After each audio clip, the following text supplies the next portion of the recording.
In this video, we'll be discussing about this Rigvedic religious life or the religion during the Rigvedic period. So first and the most important point is that the religion during this Rigvedic period that was simple and plain. And this religious life of Rigvedic period is currently the Hindu worship of gods and goddesses. And the religion of these Aryans that was preeminently ritualistic in nature. So what we can see many rituals associated during this period of Rigveda. And the worship of gods that was looked upon as the first duty of man. Meaning what? The worship of gods was the primary nature of the society. And the worship that included many manifestation of nature elements such as the worship of sun, moon, sky, the dawn, thunder, wind and air. All such elements were worshipped during this Rigvedic period. And these Aryans, they chanted some hymns to appease various divinities. We have already mentioned about this Rigvedic period and Rigvedic hymns, and most of the hymns were dedicated to appease various divinities or gods and goddesses. Also during that period, we can see yajna or sacrifice. That was another mode to appease the gods and goddesses. Meaning what? They conducted different kind of sacrifices, such as they offered milk, ghee, grains, wine, fruits and etc. in order to offer the gods and goddesses.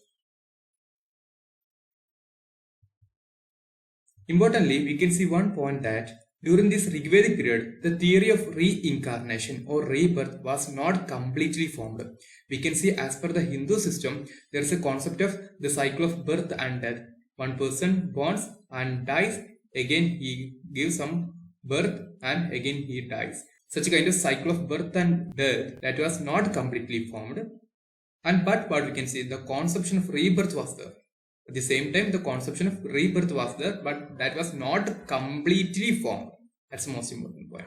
Also, the Rigvedic hymns that had no consistent theory regarding life after death. So, it was just a beginning of this concept of reincarnation or rebirth and life after death.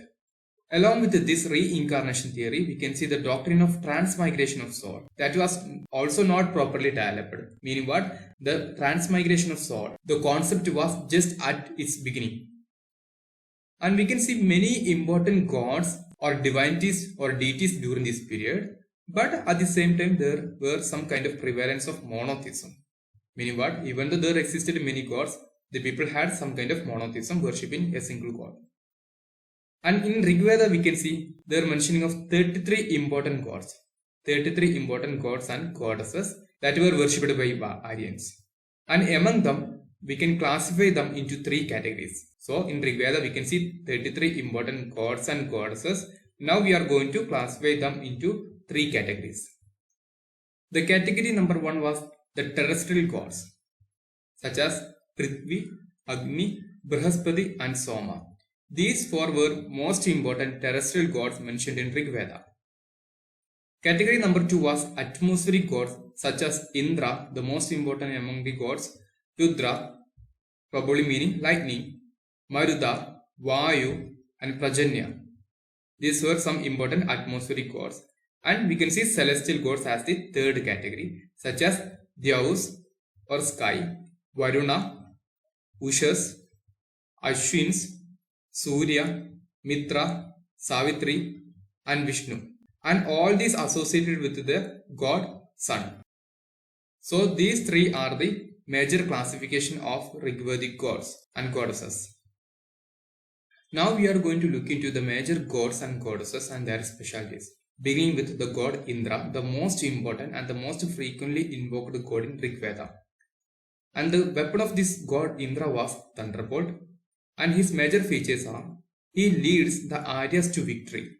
We have already mentioned a word called as Purandra, the destroyer of force. So what we can see, the god Indra, he leads Aryas to the victory.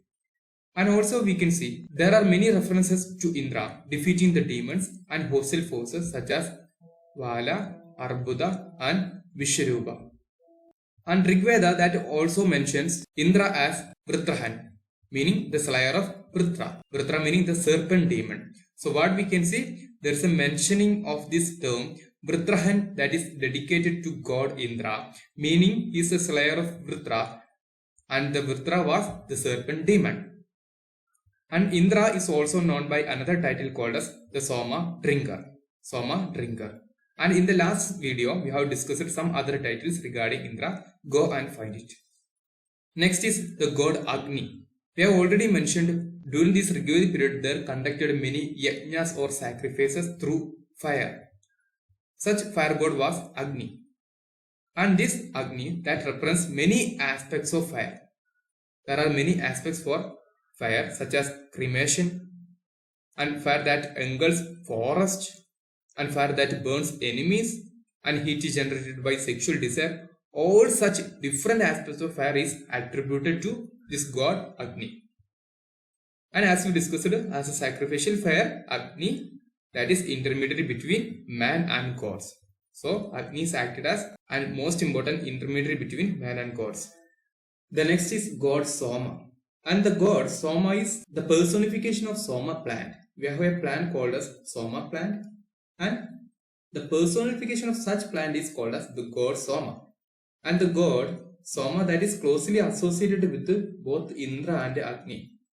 And Soma is described as a wise god and one who inspires poets to compose hymns. And in the later hymns of Rigveda, what we can see, the Soma is identified with the moon also. So these are some important features of the god Soma. Personification of Soma plant, the wise god and the moon god.